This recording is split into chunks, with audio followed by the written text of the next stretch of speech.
este video explicaré lo que es el sonido, las ondas de sonido y el osciloscopio. El aire está conformado de partículas imperceptibles como esferas que están juntas entre sí, parecido a las piscinas de pelotas. Cuando un objeto se mueve, las partículas de aire de él también lo hacen, pero como están atraídas entre sí, no se trasladan, sino que vibran u oscilan. Y aunque no lo creas, este movimiento es el sonido. Esta energía es similar a lo que sucede cuando se lanza una piedra en un estanque de agua. Se forma un círculo que se expande y esto lo conocemos como onda. Sucede lo mismo en el aire, pero de manera tridimensional en forma de burbuja. Una partícula mueve a la que está junta y esta a su vez mueve a la siguiente y a la siguiente, como las fichas de dominó o las bolas de billar. Por eso es que existe un debate preguntándose si el sonido existe como tal o si es solo una percepción. Hay un dicho que dice que si un árbol cae en el bosque sin ninguna persona ni animal alrededor, al caer se hace la pregunta si hizo sonido o no. Y es que el movimiento de ondas que generó dicha acción sí existe, pero si no hay oídos que la reciban, entonces no habría sonido, sino solo las ondas en sí. Por eso hay dos ramas para entender estos dos puntos de vista, la acústica y la psicoacústica. Estas ondas no solo se mueven por aire, sino por otros medios, como el agua, la tierra, el metal y la madera.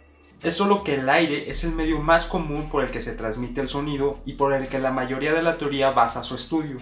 Estas partículas existen como en una piscina de pelotas, y se juntan y se separan. Mientras más juntas hay mayor presión y mientras menos hay menor presión. Hay incontables de estas partículas alrededor de nosotros en estos momentos, pero no las sentimos porque la presión es la adecuada. A diferencia de las partículas de agua donde sí sentimos un peso alrededor, mientras que en el espacio no existen estas partículas, por lo tanto no hay sonido, el espacio sí es vacío.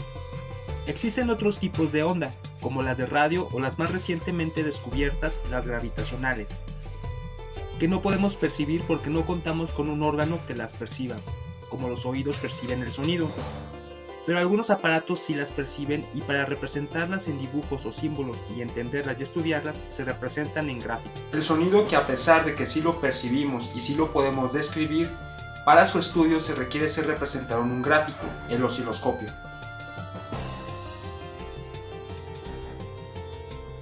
Como mencioné, estas partículas de aire están en constante oscilamiento, juntándose y separándose entre sí por el movimiento de los objetos que rodean.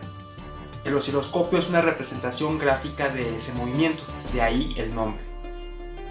Entran en un equilibrio de fuerzas por la presión, temperatura, gravedad, humedad, etc. Y vibran un poco por el equilibrio de estas fuerzas y quedan en un momento semiestáticas.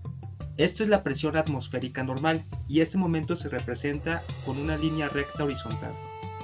La longitud de esta línea representa cuánto tiempo duró este sonido, por lo regular se mide en segundos o fracciones de este. Para representar cuando las partículas están muy juntas, es decir, en la compresión, la línea de onda se va dibujando hacia arriba, hacia su punto máximo, y se le llamará cresta. Después, las partículas comenzarán a separarse en la rarefacción, y la línea se irá dibujando hacia abajo, hasta su punto mínimo, y se le llamará valle. Habrá momentos en los que las partículas estarán en equilibrio de la presión atmosférica normal, y son los momentos donde la línea de onda cruza la línea horizontal. Ya que si el oscilamiento de las partículas sí es uniforme, se escuchará un sonido similar al tono, ya que no es un sonido natural. Al graficar otro tipo de sonido como un ladrido, un taladro o el canto de un pájaro, la línea será muy diferente y variada, no uniforme. En el osciloscopio se puede identificar si el sonido es fuerte o quedito, es decir, en términos de volumen, pero en términos de onda se llama amplitud de onda. Mientras más alto lleguen las crestas y más bajo lleguen los valles o haya mayor presión y rarefacción de las partículas, el sonido será más fuerte y al contrario.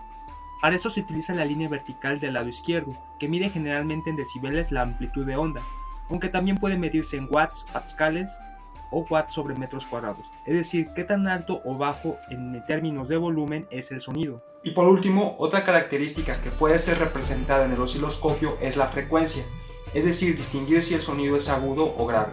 En términos musicales sería la altura, pero para entender esto hay que entender lo que es un ciclo. Un ciclo es cuánto tiempo las partículas comiencen de su estado de presión normal, pasen a su estado de presión máximo regresen a su estado normal, luego pasen a su estado máximo de separación y regresen a su estado normal. En el osciloscopio se distingue más fácilmente dónde inicia y termina un ciclo. Mientras más ciclos haya en un segundo, el sonido será más agudo, mientras menos haya, será más grave, y esta cualidad se mide en Hz. Existen muchos más términos y mediciones sobre las ondas de sonido y el osciloscopio. En este video solo ha sido una explicación de algunos principios básicos de estos. Nos vemos.